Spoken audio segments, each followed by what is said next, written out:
Seeing as people enjoyed my top 5 best comic book costumes video, well, 49 people didn't, and that, well, you know, to be honest, it really hurts my feelings. I mean, you put all this effort in, and for what? To get bloody shot down by the internet. What's the point of anything? That being said, let's take a look at 5 of the worst comic book movie costumes or designs, in no particular order. Or this is in an order. You decide. First out of the gate, we've got the Catwoman costume from the movie Catwoman. It's astounding that everybody agreed that this was the right direction to take the character. I don't even know where to start. Okay, this looks like someone crawling their way out of a badger-themed S&M party. And on a practical side, this outfit exposes way too much skin for someone who's fighting crime. Plus, it includes open-toed heels. What if she's clip-clopping along and she kicks a stool or something? Take a bloody toenail right off. Also, there's this leather bra with a zipper on each side. Someone explain to me how that works. Batman and Robin is bad, blah-de-blah. Kill the franchise, fiddle-dee-dee. What were they thinking? Blah, blah, blah, blah, blah. All that is true. But what else is true is the inclusion of, hopefully, the worst Mr. Friis costume we'll ever see. It looks like he was in a horrific car accident, but they never cut him out of the wreckage, instead opting to add neon lighting. And why is this suit so complicated? Just use the suit from the animated series. Just a simple, streamlined costume, and then put a bloody dome on his head. And not with all this shit all over it. Even the 60s version is better. Except for what's going on down here.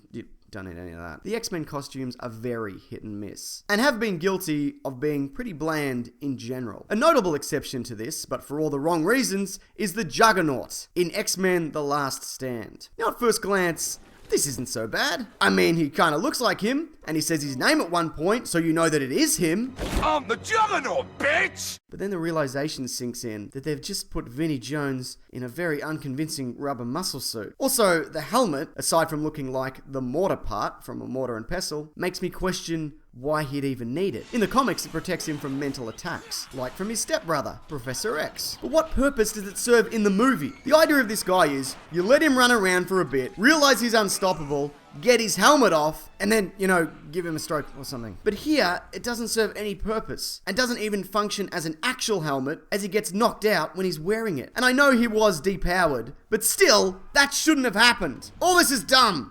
I hate it. Every version of the Green Goblin is bad. Don't get me wrong, love Willem Dafoe's performance, but why not just keep his real goblin face? Why would you hire a guy with a goblin face and then not use that goblin face? It's baffling. And so is this, but I think the version in The Amazing Spider-Man 2 takes the cake. If that cake had written on it, hey, congratulations, your costume sucks. And not only that, it's the worst costume of that character that we've had. And the others are also really bad, which says something about the garbage effort that you put in.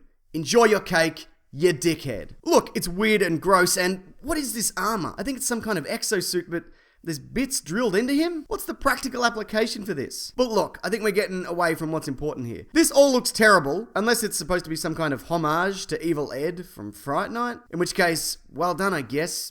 You nailed it. Do you want to go back to X-Men? Let's go back to X-Men. Deadpool. Looks great now, sure. But when we first saw him, we were all like, oh, you know what? That actually doesn't look too bad. Oh my god, nothing in the world is worse than whatever this is supposed to be. First off, this isn't even a costume. It's just a guy in a pair of pants who someone drew all over with a black marker. And what is this? I think it was an attempt to kind of subvert expectations, but taking away his ability to run his mouth, one of, if not the defining characteristic of Deadpool. What, did they think that that would be hailed as a bold new step for the character? And what's weird is, everyone involved is so smug about it. Especially that they remembered to give him diamonds around his eyes. Which is great, I guess. Except you forgot the actual fucking costume! I'm sick of this shit! That was number 5, right?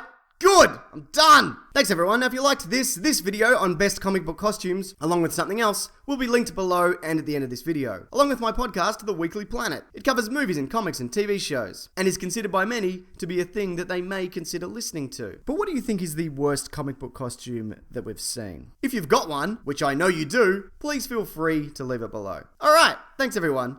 Take care.